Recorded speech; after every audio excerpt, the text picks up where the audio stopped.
બોલ ને, શેનો ડર છે તને? યાર, રિજેક્ટ થવાનો તો બિલકુલ ડર નથી, કીધું ને.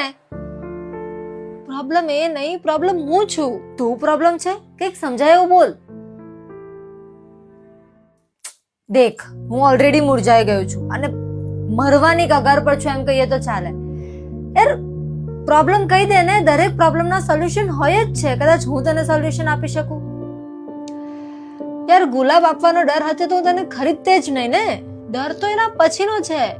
ટેકન ફોર ગ્રાન્ટેડ લઈ લેવામાં આવીશ એનો છે. એની શું ગેરંટી કે અત્યારે હું એને ગમું એમ લાઈફ ટાઈમ હું એને ગમ્યા જ કરું. આઈ નો કે પ્રેમમાં વેલિડેશન ના હોય પણ વિશ્વાસ તો હોય ને. શું એ વિશ્વાસ હું એના પર કરી શકીશ? મારી ઇનસિક્યોરિટીઝ જ મારો ડર છે. પોતાની અંદરનું ખાલીપણું ભરવા માટે હું કોઈનો સાથ લઉં અને પછી હું સાવ ખાલી થઈ જાઉં તો ના, એ હિંમત નથી મારામાં. પણ તે પોતાનામાં કેદ કરી દીધું છે, પોતાની આજુબાજુ દિવાલો ચણી દીધી છે. આમાં કોઈ એન્ટ્રી કેવી રીતે લે? તારે એટલીસ્ટ બારી તો બનાવવી જ પડશે ને.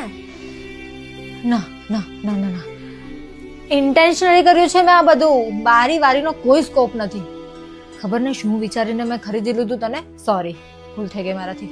અરે મારું તો શું સોરી નહીં કે, હું તો હમણાં મરી જઈશ.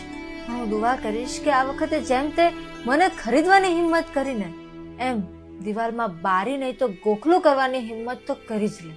પોતાને એક મોકો આપી શકે. અલવિદા દોસ્ત, રજા લો.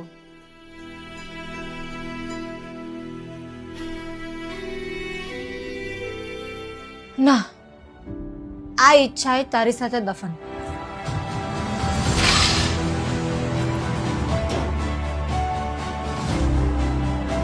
બસ આવી કેટલીય સ્ટોરીઝ બારીમાંથી ફેંકાઈ ગઈ હશે.